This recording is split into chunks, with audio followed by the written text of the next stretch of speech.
Okay, we're going to give a little bit of time for everyone to join us.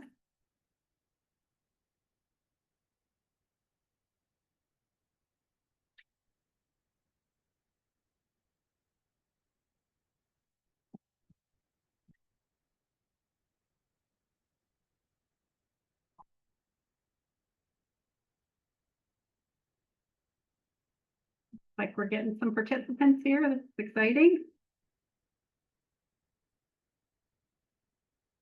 All right. Well, let's get started. Morning to everyone. Thank you for joining us today for IANTA's Community Navigator webinar series. Today's webinar is in partnership with the U.S. Forest Service. I am Hannah Peterson, the Program Development Director here at the American Indian Alaska Native Tourism Association. Next slide, please. Just a little bit about IANTA.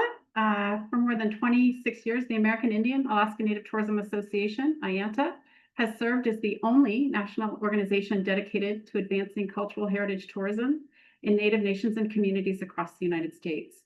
We were established by tribes, for tribes, to address inequities in the tourism system. IANTA is a 501c3 national nonprofit governed by an all-Native board of directors and serves as a united voice for the $11.6 billion Native hospitality sector. IANTA's mission is to define, introduce, grow, and sustain American Indigenous tourism that honors traditions and values while helping Native-led businesses and tribal enterprises to become market export ready for domestic and international markets.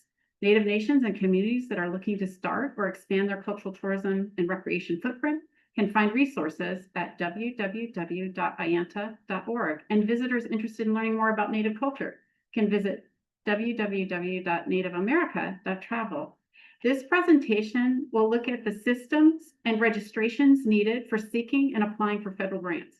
In this introductory webinar, our guest speakers will demonstrate how to navigate Grants.gov and complete the essential federal registrations required for grant applications. This session will demystify the grant-seeking process, define the alphabet soup of terms you'll need, explain how to register with systems like SAM.gov and Grants.gov, and provide key tips to help you position your organization or tribal entity for future funding success. We have much to cover today, so let me introduce you to our speakers. Today, we have with us Ali Sanchez. She's the Director of Strategy and Organizational Development at the Grant Plant. And we have Laurel Meister-Shumick, Senior Resource Development Officer at the Grant Plant. I'll now pass it over to our presenters. If you have any questions, please place them in the chat or in the Q&A, and we'll try to get to them at the end of the presentation. And again, thank you to our guests. Thank you, Hannah. Good to see everybody who's returning this weekend. And for those of you who are new to the series, we're from the Grant Plant, and that's a consultancy based out of Albuquerque, New Mexico. We provide grant prospecting, writing services, and support in grant reporting, compliance, evaluation, those sort of activities once you get the grant, to about 40 to 60 clients a year, largely nonprofits, a fair number of educational institutions, local, tribal governments, that sort of thing. And about 70 to 85% of the funding we secure every year is from government sources, whether that's the federal government or state governments or local governments as well. So even though probably about half and half of what we write is non-governmental versus governmental, that public piece, because the grants are large, makes up the majority of funding secured. All right, so today, as Hannah mentioned, we're going to be talking about federal systems, and we'll touch a little bit on searching through them. We have a lot of territory to cover, so we're not going to get through all the slides in detail, but you'll be able to download those along with resources that we're providing as well to help with these processes. So we're going to focus mostly on kind of what you need to have in place in order to apply. Now, trust us that you want to have these registrations done before the grant announcement is out, because this oftentimes takes longer to get done than, a 30-day window or something that we might have open for a grant. Ideally, it's longer than that, but in prior years, we've seen sometimes there's hangups with these systems, and it's just complicated. You don't want to have to be managing that while also applying for a federal or federal grant that are complex grants, let's face it.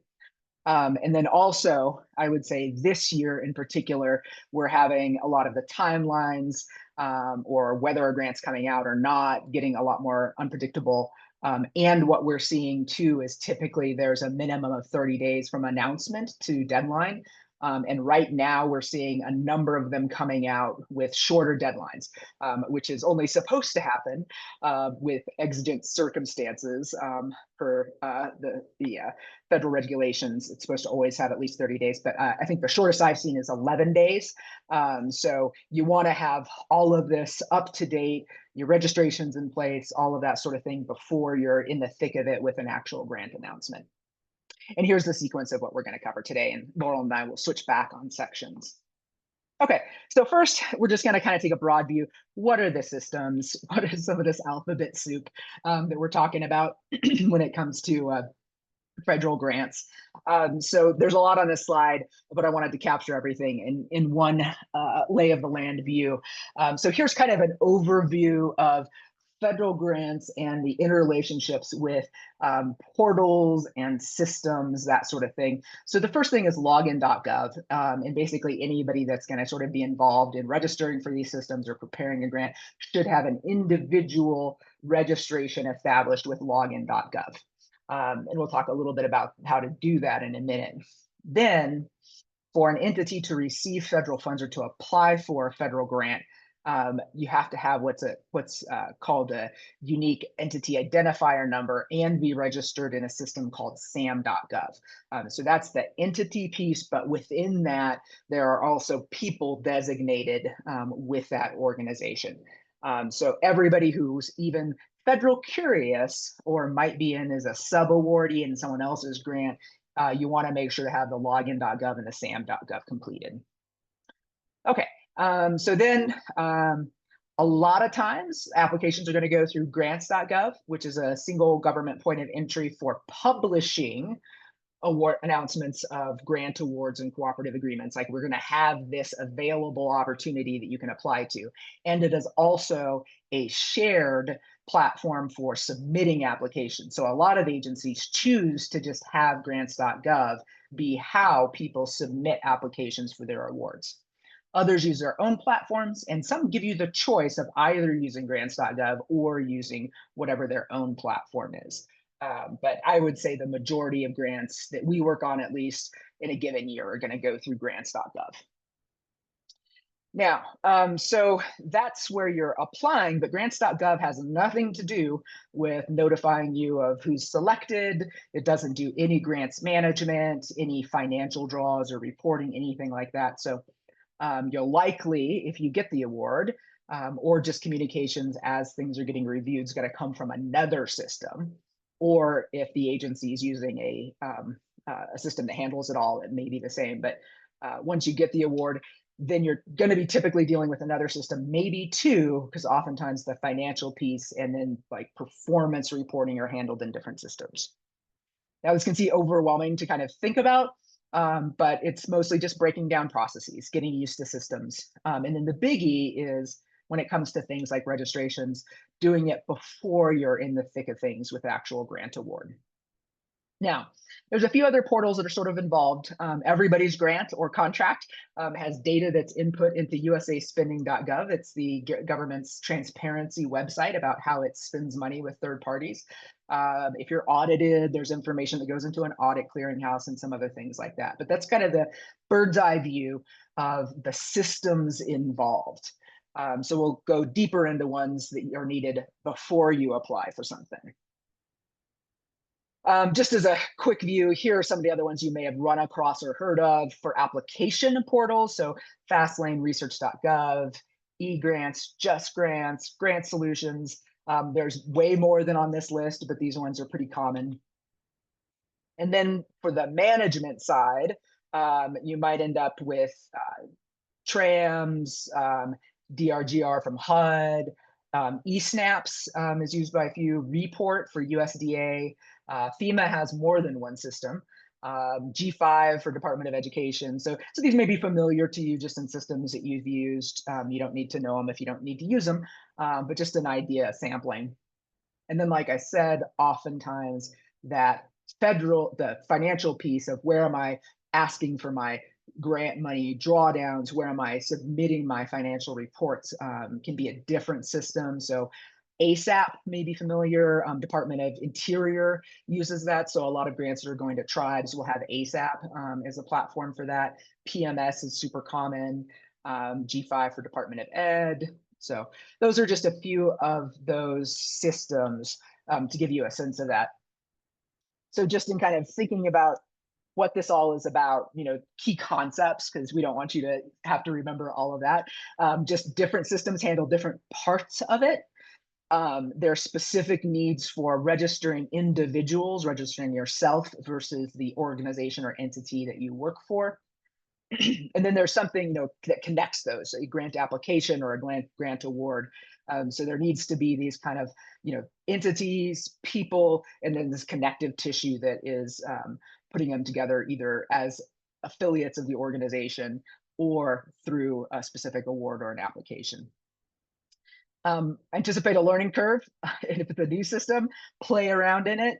We're also seeing the past couple years, additional layers or systems coming up like ID.me that are being required, sometimes pre-grant, but mostly post-grant, that are anti-fraud protection. So some new processes, be on the lookout for something that comes up that you're required to do newly, as we see more coming through there in the digital age. So that's kind of the general overview, and I'm going to switch it over to Laurel, and she's going to talk about some of the most common federal registration processes that you'll see.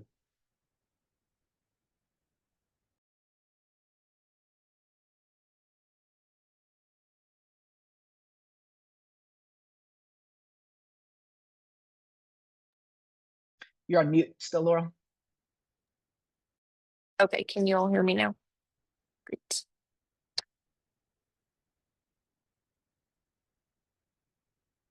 Sorry, just working on making sure I can control the slides here. Click on the slide first, then it'll let you do the space bar or advance. There we go. So the first step before submitting a federal grant application is to register your entity with the System for Award Management, or SAM.gov. And as Ali mentioned, this process is really best done well ahead of your federal grant deadline, or even before you even have a specific opportunity identified. Because while it only takes an hour or so to register your entity, federal processing times often last 2 to 8 weeks or more. And as Ali mentioned, by contrast, most federal funding opportunities are only open 30 to 60 days.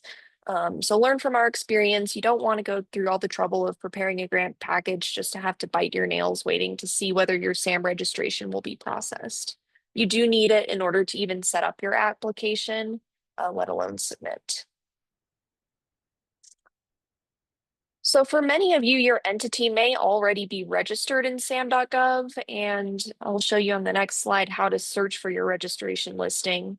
When searching for your entity, you'll want to consider whether it's your whole organization or rather a specific department or office that will be serving as the lead applicant, as you'll need to be searching for that specific part of your organization. You'll also be able to check how long your registration is active, whether it's lapsed or due for renewal, and note key contacts and organizational data associated with your account. So let's walk through how to check your registration status in SAM.gov. You'll need to go to SAM.gov and sign in using your login.gov password. If you don't have a personal login.gov password, you'll need to create an account. And the system does require dual factor authentication, such as texting a code to your cell phone. You'll click on the search tab and then select the bubble for entity information among the domains so that you're searching in the right place. Then you'll enter your organization name, and sometimes it takes a little tweaking. If your name isn't coming up, you can try searching a part of your name using fewer keywords. Sometimes it's strange the way that it searches. And then if your entity still isn't coming up, be sure to select both active and inactive. You may have an inactive registration. and you want to make sure that you're searching for that as well.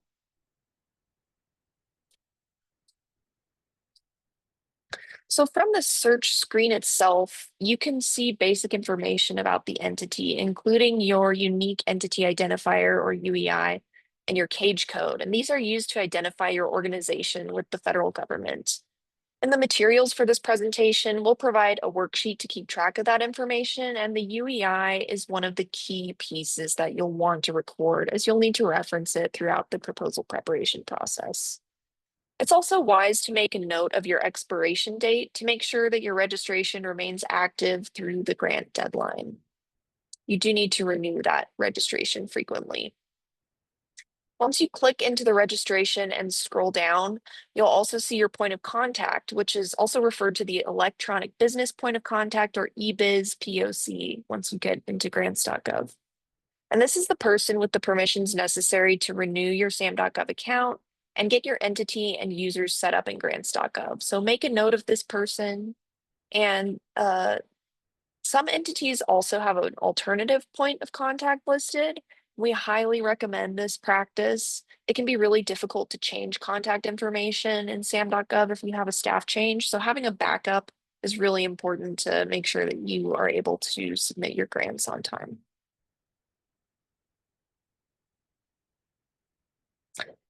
So what happens if your entity doesn't have an existing SAM.gov registration? You will need to register your entity, and I'll go over this process briefly as I assume that many of you may already be registered, but in your resources, there's more detailed guides on SAM registration. Essentially, in order to register your entity, you'll need to go into SAM.gov, log in, and in the entities section, there's a button that says get started and then create new entity. Then you'll be prompted to select some interest areas, such as apply directly with the federal government for financial assistance. And then you'll answer some related questions. There are various selections and questions. A lot of it is around contact information or the types of grants you'll be, the types of assistance you'll be seeking. And later you'll be required to submit some documentation.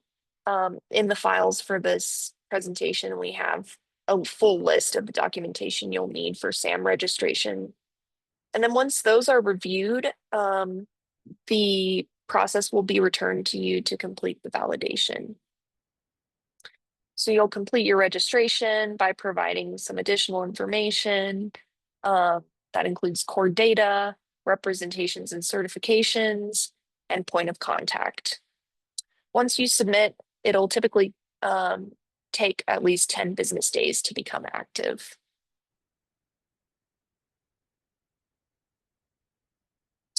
So once your SAM registration is complete, the next step is to register your user account on grants.gov and make sure your entity is registered in grants.gov.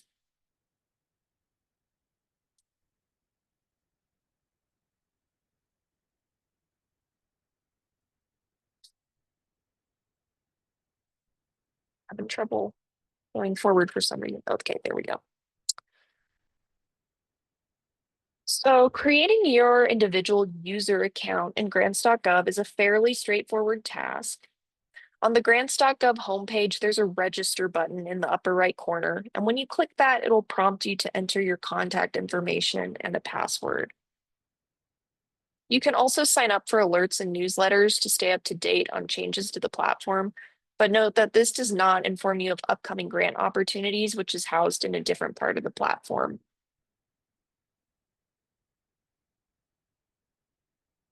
So that electronic business or eBiz point of contact whom you identified when looking at your SAM listing, that is the person authorized to register your entity with grants.gov. And the eBiz POC will need to make sure they have a user account on SAM.gov, then register their own user account in grants.gov and add a profile within grants.gov using your organization's unique entity identifier, UEI. The eBiz POC can then set organizational preferences and delegate administrative roles to other users. So this is what the entity registration looks like from the eBiz POC's perspective in grants.gov. They'll need to enter your organization's UEI to register the entity in Grants.gov.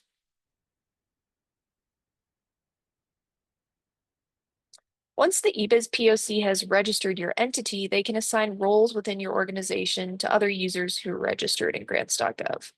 And there are various roles and permissions available. At the lowest level of permission is the workspace manager. This person is authorized to create and work on the grant application workspace, but not submit, manage participants, or manage your organization. This may be a good role for consultants, partners, or team members from whom you want basic input. At the next level is the authorized representative, or AOR. In addition to owning and managing a grant application workspace, this person can also manage applicants and submit the application. And finally, the expanded AOR role allows all of these functions, plus the ability to manage your organization, such as authorizing additional users under your organizational account. So while keeping security in mind, we found it's really helpful to outfit multiple users with the highest permissions you're comfortable with to ensure efficient workflow and a backup team.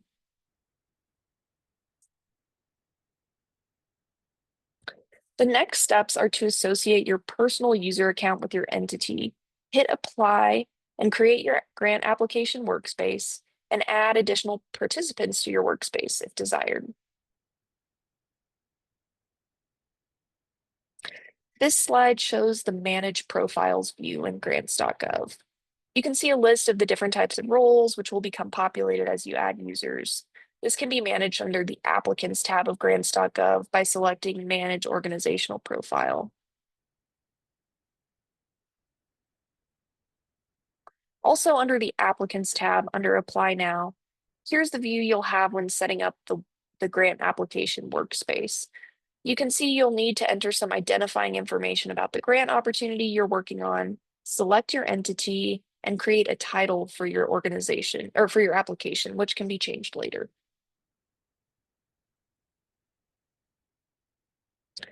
Once the application workspace has been created, click on the Participants tab to add users associated with your organization or by entering your email address.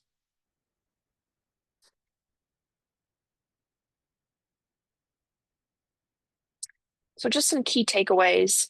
Set yourself and your entity up for success by being one step ahead of the pack and by being prepared to immediately apply for grants and other funding opportunities that align with your entity's mission, vision, and goals.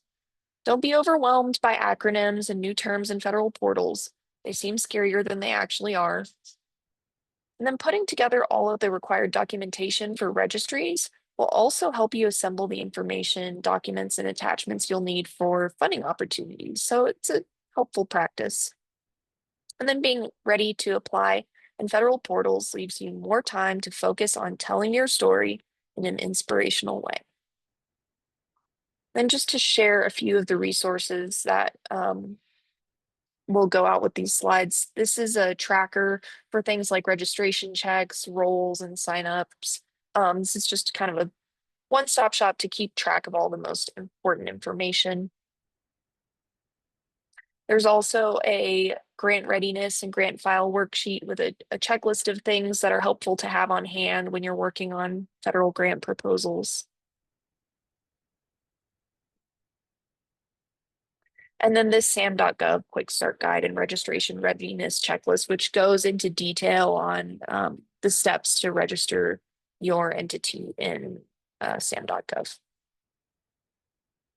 And now I'll pass it back over to Allie on searching for funding opportunities, setting up alerts, and understanding eligibility.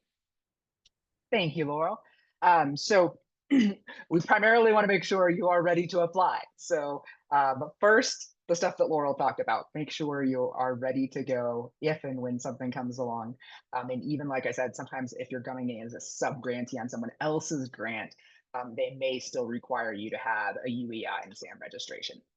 Okay, so let's talk a little bit more about getting around in SAM.gov, or sorry, Grants.gov. There are three general buckets of things, in my view, at least. that you can do in there or that are major portions of it. One is finding funding. So grants.gov, if you're researching a specific grant, is great. We'll talk about that more in particular. And also it has basic search filters. So if you're just trying to find matching federal grants that might be of interest, it's certainly something you would want to cover. It has standard top level information and may have additional detail level, especially if it's used as a portal for submission, like guidance and forms, that sort of thing. Now, unlike some other government platforms, grants.gov is centered around particular cycles. So it would be this year's farm to school opportunity from USDA, not a broad look at the farm to school program of USDA's in general. So that's one thing to keep in mind whether you're prospecting or if you're prospecting in grants.gov. Second, applying for funding. As mentioned, we'll briefly go over a few navigation pieces having to do with workspaces. And finally, there's just also a lot of grant learning resources, especially for that learning curve of federal grants in particular, not just how to use the system, though there are a lot of great videos on that, but they maintain also a repository of the PDF federal forms and instructions that you may run across regardless of where you're applying. They have a browsable agency guide of the grant making agencies, what their highlighted or common grants are, that sort of thing. So it's a good way to get a feel for even what agencies may be relevant to you. Some policy information in two subscription tools. One will look at within a particular opportunity, you can subscribe for updates. And then the other is their digest, which is an email you can receive on a weekly or daily basis. That's everything that gets announced. You can't narrow it down to agencies or anything like that. So they're brief. I get them every morning, but you can also just kind of keep up to date with what's coming out, which right now, if you're potentially interested in a number of federal grants, I would in fact sign up for that because we're getting this wavelet of grants that they're trying to push out before the end of the fiscal year in order to spend funding. Okay, so let's look a little bit deeper in these. So if you're just in the homepage of grants.gov, don't even have to log in. You'll see up at the top, there's a button called Search Grants. And let's talk about kind of two cases. One is I know exactly what the grant is and I want to research it, and we'll start with that one. Okay, so the best way to do that is to actually know one of the two identifier numbers that a federal grant is going to have. Now, those are the assistance listing number, which used to be known as a CFDA or catalog for federal and domestic assistance number. And it's a standardized, it's a numeral, period, numeral. Sometimes the last is cut off if it's a zero, but it's standardized across all agencies, across all grants. So that's what that one looks like. And then the other is called an FON, or a funding opportunity number. Now, agencies are allowed to kind of create that format however they want. So it'll typically be a mix of acronym letters and numbers, like maybe the year or something like that. And when you hear about a grant, oftentimes those numbers will be there. Now, you don't have to know those. You can search by title or keyword.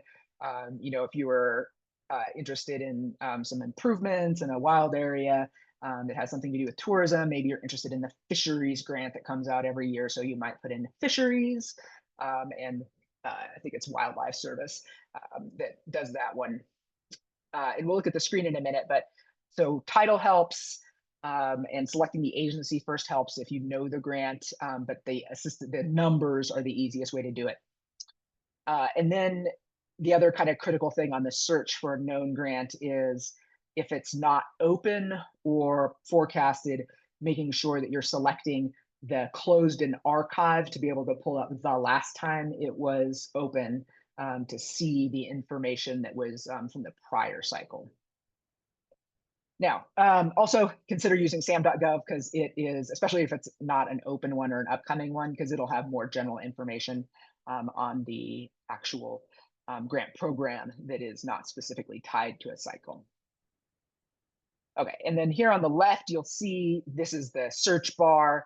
If you're prospecting or also just where to put the information when you know a grant, there's basic search filtering here. Things to make sure to do is you want to select your entity type for eligibility. We don't want to be seeing a bunch of grants that we can't apply for. So be sure to select your entity type in the eligibility one that's third down. And then I would say also probably select cooperative agreements in grants is the type of instrument.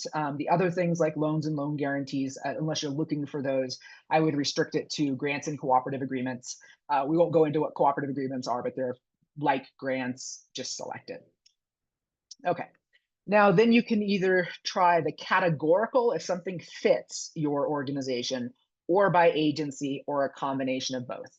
And this requires a little bit of iteration, like, try something out and see, oh, nothing turned up, or only one turned up. Or if I search this way, now I've got 100 of them, that's too many. So you'll have to play around with it and kind of figure out what's going to work well if you're just trying to broadly identify grants that might fit. Now, one little tip is that when the results kind of push down on your page, you can click on the headers at the top and sort by columns.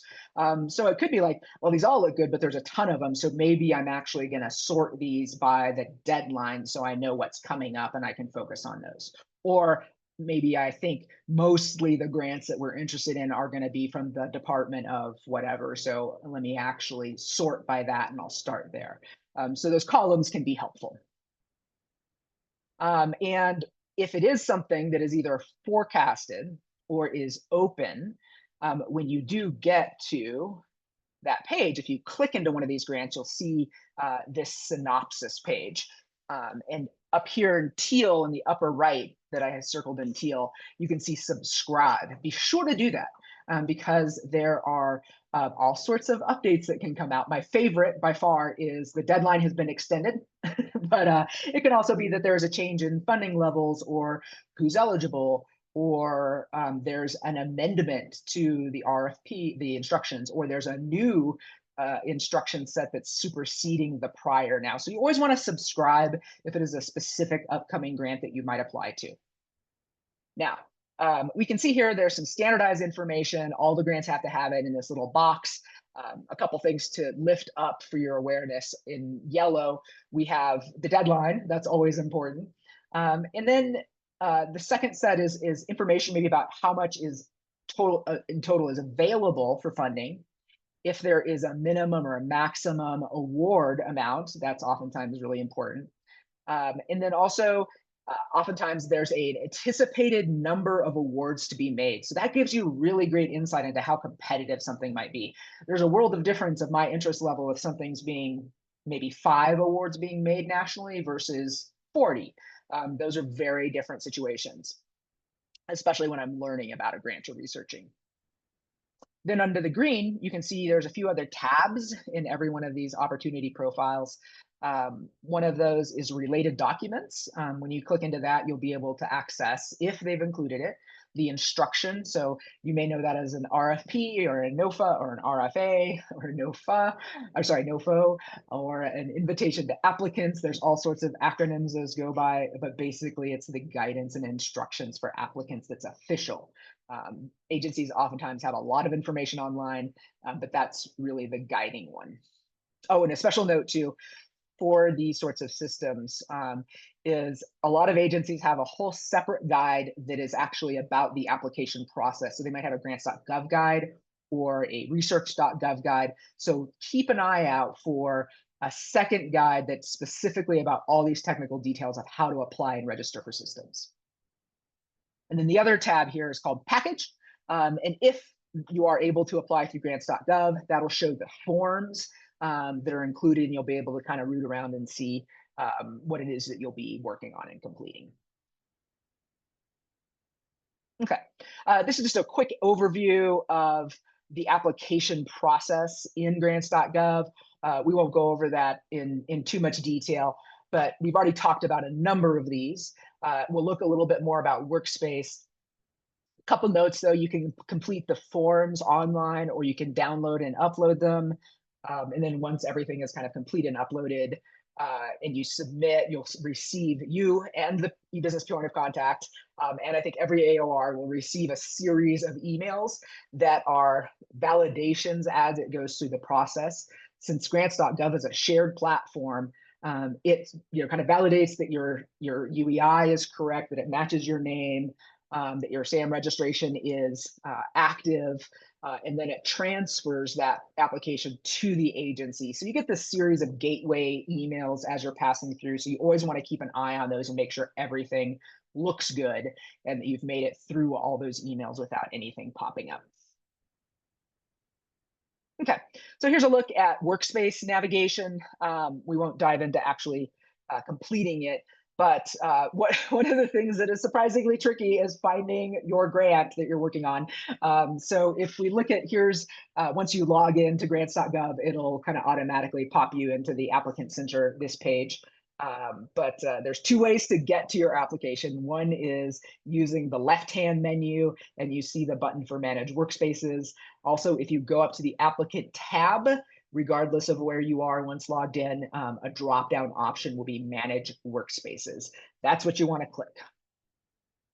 And that's going to put you into this little search widget. And now, if it's an active grant that you're working on, you can usually just press search and it'll appear in the results. If you're looking for something that, say, you worked on a while ago, just to see an application that was submitted in grants.gov, you're going to want to click on archived so that it's going to pull up prior ones, and you're probably going to want to adjust the time frame that it's looking for. I have a couple times in my career forgotten those little details and had a little bit of a jumping anxiety of where did the grant go? I don't see the grant. I don't see it. Where is it?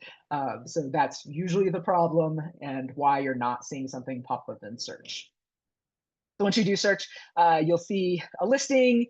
On the right-hand side, you can see these two clickable options, which are copy and manage. If you click manage, that actually gets you into the workspace itself. In the workspace, there's various tabs for navigation. The one that's called Forms is really what we would consider the worky part of the workspace. That's where you're actually completing things. If you're uploading documents, you're uploading them into Forms in the Forms tab. Other ones, the View Application allows you to print a PDF of the entirety of the application or smaller parts of it. So it's good to make sure everything looks good. Attachments tab will show any of the attachments that have been uploaded in any of the forms. So like most federal portals, you complete structurally a set of designated forms. And then if you're uploading something like a narrative, it goes into one of those forms. So the structure is forms, often with things uploaded into them, which can also sometimes include other forms. So the attachment tabs is just a handy way to view across those forms, what all have we attached? Let me see it, open it up, make sure it looks good. Participants is where you can add extra people to work on this. They don't have to be registered in grants.gov, you just need an email. They can be outside of the organization like consultants or partners, so that's where you can assign those. Activity is just basically a log of whatever's been done in there. And then details is about the status of your application. Okay, quick breezy topic areas for the Learning Center. Here's what's there. The ones in bold are the ones we recommend and use the most. One I want to highlight is grant agencies. If you are just trying to figure out who even may have applicable grants, it starts with a browsable index of the general agencies, what grants they make, oftentimes then with the major sub-agencies under them, and the most popular kind of highlighted grants that they do as well. So it's a good place to start just to get a feel for what's going on in the Fed base for grants. And other potential ones to go through, SAM.gov has assistance listings as well. So like I said, those are going to be across the grant cycles. So that's good for seeing more details, but not hinged to a specific cycle. USA Spending can be a great way to see who all has received this grant before and how much. And then grants.gov has a kind of a beta tool called simpler.grants.gov that has a little more filter power and a kind of a different way it does keywords. So it could be a good one too to double check your work from the main grants.gov. Okay, in your attachments also there's a grant.gov's own workspace overview of how to use it and a couple other tools that we have there for once you get into the mix with actual applications. And whoops, that just went through.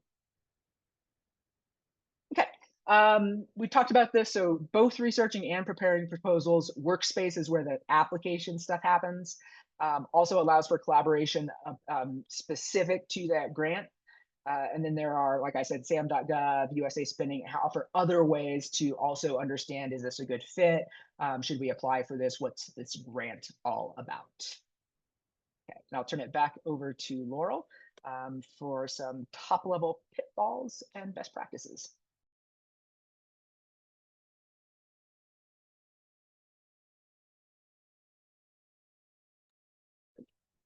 You.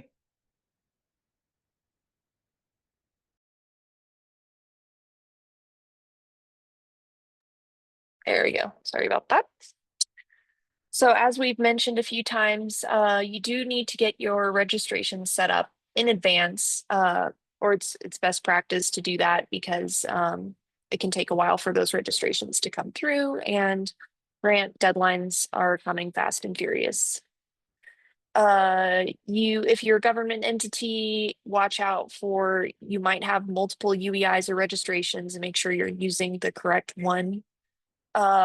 You want to keep an eye on your SAM registration dates, SAM expiration dates, and make sure that you're staying registered and up to date. If you have any changes in your name or address or key staff changes, you'll need to update those in SAM.gov, and you really want to make sure those are up to date because it can cause delays without that.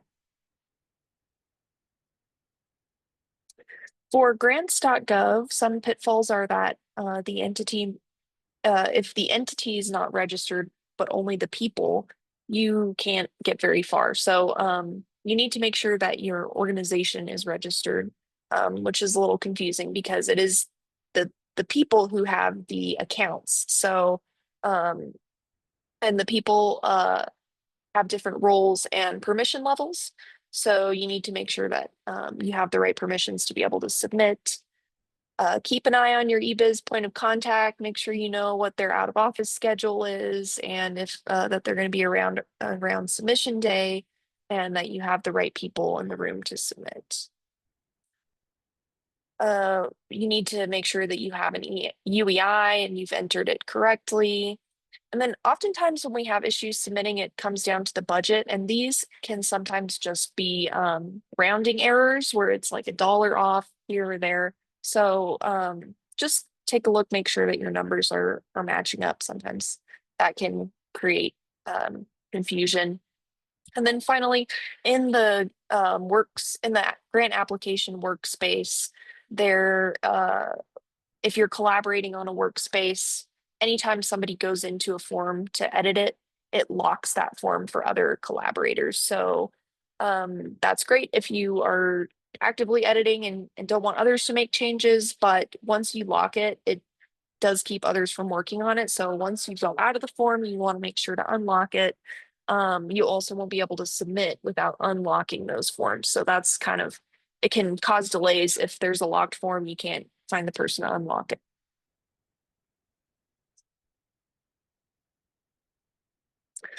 Common pitfalls in other systems. Some might require registrations and logins from non-grant personnel. It may kick back your attachments if it doesn't meet the formatting requirements. Sometimes there are really specific requirements for how things should be formatted. You might not be able to include URLs, for example, and some of those systems have technology embedded that will check for those things, and it won't let you attach it. So make sure that you're paying attention to all those little requirements. Some of these systems have confusing setup with areas for your entity, your applications, and management. And then they may also need specific people to authorize certain things. You might not be able to log back in if you have, if a change is made, or there could be validation errors. So basically the takeaway is to leave plenty of time to work through these things and use tech support liberally. It is really helpful when you need it, and it tends to be pretty timely as well. So best practices, register now with SAM.gov, get that set up so it's not a barrier to applying. If you are a department or agency, make sure that the registration works for your office specifically. And then when a grant is coming up, just double check that your registration is not expired. Make sure you have the eBiz point of contact close at hand, and always keep a list of your key information ready to go so it's quicker to access.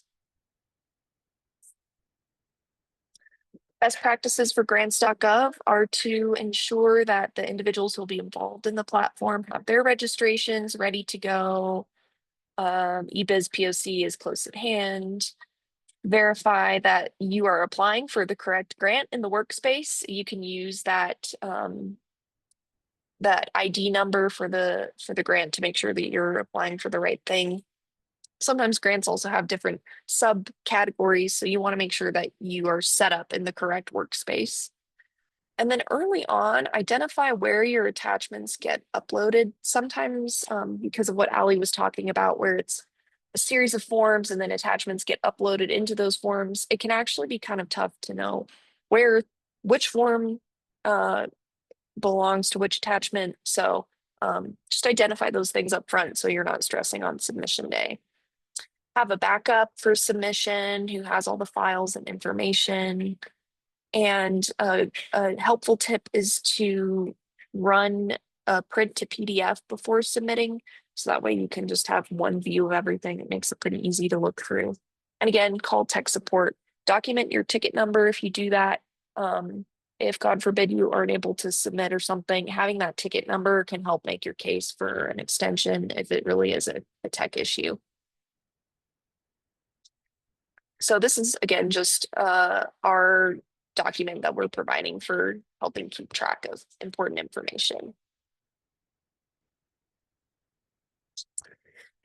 And then in other systems, you'll want to thoroughly read through their guidance about using their systems. They often publish guidance documents or tutorials on how to use them. Test all of your entries. Sometimes there are length limits or hidden fields that pop up. And then when things glitch, just log out, close your browser and clear your cache and log back in. Sometimes that can solve a lot of issues. The classic IT, have you tried turning it off and on again? And then call the help desk if you need again, and keep a document of problems and solutions. If this is something that our organization does when we work frequently in these tricky systems, it's helpful to kind of keep a list of tips for things that you learn along the way so that when you reapply to that same system, you have that on hand. So I'm gonna skip through this next slide. And then pass it back to Hannah for more information about other resources. Thank you so much. I really appreciate this deep dive. We do have some additional grant trainings coming up, and I just wanted to let everyone know about them. Also, you can access these webinars on our website afterwards if you want to listen back to certain sections.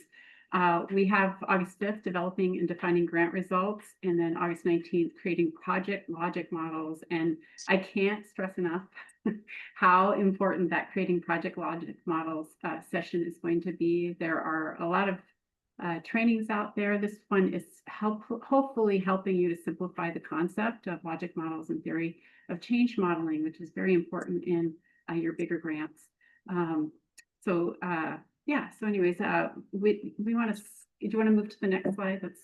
That's perfect. We can move to. For questions and comments, I don't see any yet in the chat, but I did want to talk a little bit about, we talked a little bit about submit day, and I just want to kind of back up a little bit from that. I know that grants are now shorter time frame for us to get them ready to go and submitted.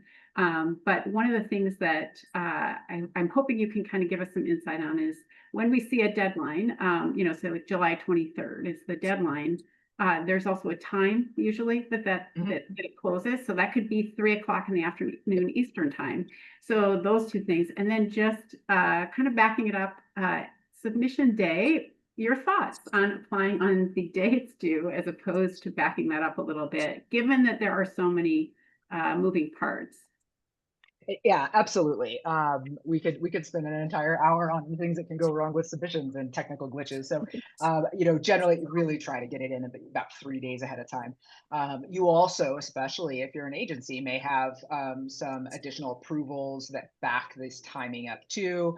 You might have to have tribal council resolution or approvals, those sorts of things that really crunch that backwards. But in terms of the technical submission, yeah, there's things that can go wrong. There's the time of day piece. A lot of the entries in some systems take a while. So anytime there's a research and related format for a budget, that means every single year it has a really fussy entry.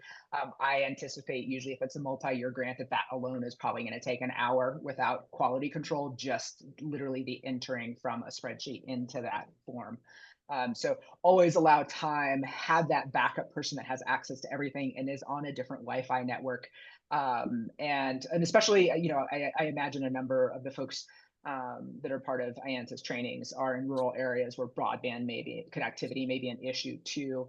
So all the more reason to not rely on everything going well, because there's so many things that can go a little sideways. But especially if it's a system that you're not used to applying through. We even get caught in systems that we've applied through before where we're having to kind of like, okay, who else is in this? Are you seeing this thing? That prior slide was one of our pages out of our 9-page troubleshooting guide for just grants. Grants.gov is usually, once you're used to it, pretty stable, but not all of the other federal systems, and some of them are just confusing and have different areas for, oh, this is about the organization, this is about the grant. If it's a research one, there may be everybody who is a key personnel person having to do an entire online CV registration, logging in, getting associated so that people that are properly affiliated with the grant. So yeah, just as far as you can get out ahead of it, and definitely, don't wait to get your SAM registration or check that it's not expired, and get registered in grants.gov. So yeah. And just wanted to highlight, you had talked about the tech support line. I will say that the tech support line, I've always had a very positive experience. They're amazing. Yeah, and almost to a portal. Grants.gov definitely is. SAM.gov is almost always pretty helpful. Grants.gov is amazing, and I think they're at least usually open all the time. But so our thing is like, don't practice struggle. Call the help desk, because they can oftentimes resolve things on their end, even if it is something that's pretty clear. So a lot of tricky issues. And when those things come up, like something's wrong in SAM, you can actually create more problems and more delays by trying to resolve it yourself. So my thing is always just like, call the help desk, and make sure that any actions you're taking are the right actions. And I know sometimes calling help desk feel like, oh, this is not a good idea. Yeah, no, it'll be refreshing experience. Trust me, it's almost always just like, I should have called them an hour ago. Yeah, so pleasantly surprised on how they are, to your point, able to fix things on the back end and also just walk you through like, okay, this is the issue you're having. Let's see if we can help you figure it out. So it's stuff like that you couldn't informationally access. Like sometimes it's like, I don't actually know who our e-business point of contact is. You should be able to see that in SAM.gov, but stuff like that you can't see necessarily with the right permissions, they can see. Yeah, they've been super helpful. Yeah, I've always appreciated that. And I've never actually had to use my ticket number. I know sometimes that's helpful if it's coming to the end and you're worried about, I'm not going to be able to submit because of technical issues. I've only heard of that happening once where they were not able to get on due to technical issues and their grant was denied because of that. So I think, just that backing that time up, you may have more experience with that. I've just heard of it happening on one particular application, that the system went down and some of the people that were entering in that last minute were just not included, even though it was not their fault.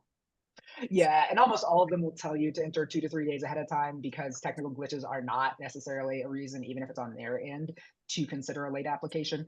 But we have had ones whether it's a system failure, in a couple other cases, where that trouble ticket was part of what we cited and we're able to get a review. Always record that piece, and you'll get an email of it too, but it just shows we were there, we had everything prepped in time or whatever else, especially if it's a system submission issue. Looks like Jordan has a okay. question. Yeah. Yeah. Is there a way to have one grants.gov account connected to multiple entities in SAM.gov?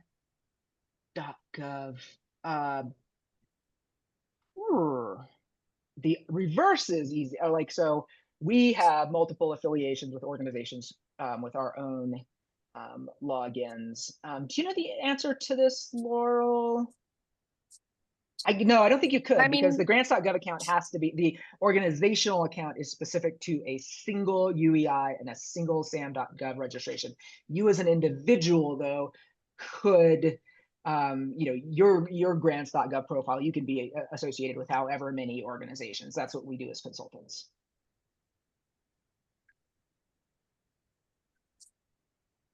Great. And I would say, if you're doing that, try to get the most permissions possible.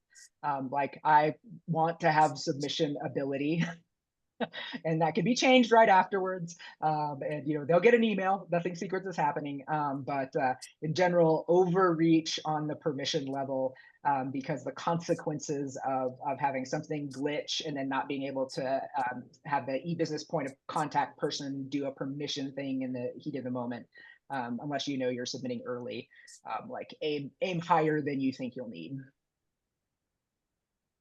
Well, thank you so much for coming towards the close of our time. And I just wanted to take a minute to just offer some of the, as you had seen in the previous slide, there are resources available, that resources tied to this. You can watch this webinar and the webinar series again. So please make sure to check our website on that. We also have additional resources that you can access. This is just some examples of the work that we do, the travel guide to the tribes along the Juan de Bautista Trail. I really highly recommend taking a look at that, and also thinking about it in terms of itinerary building. We are creating a DNA directory. So this is for tour operators and visitors to know who's ready to receive them. And NativeAmerica.travel, another great resource that is provided to tribes, tribal entities, and Native-owned businesses to list their destinations and their itineraries on our website. There is no charge if you were a tribally led organization or business. Then there are additional resources. These are some additional samples. The top 10 Indigenous experiences. We do this every year, and this goes out in our press releases, and also when we travel, we provide that. The 15 cultural protocols to know before you go. This is frequently asked of us, and we provide it. There is also, you can create your own for your tribe, for your destination. On our website, there is a partnership with Leave No Trace that we created a template for you to do that. Please check that out. We also have done other guides like American Indians and Route 66. Oops.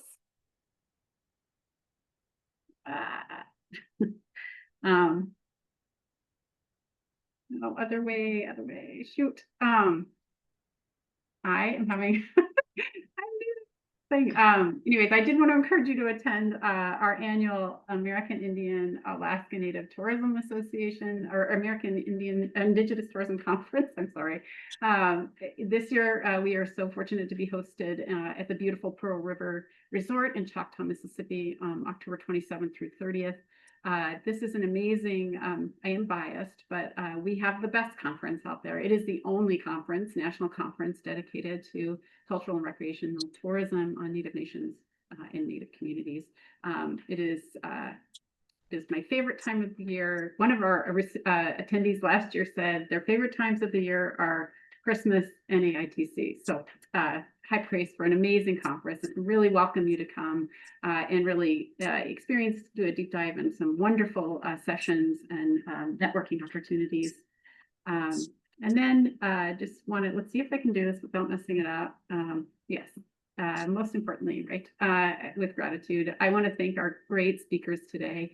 They've done an amazing job of providing what seems like a very hard process. It isn't that bad, and also providing some tools to get us through it. So really appreciate the expertise and the walkthrough that our guests from the Grant Plant has done. They will be participating in the next 2 webinars that we have, as I had mentioned, including the logic model session. So please continue to join us. Please check our website for registration.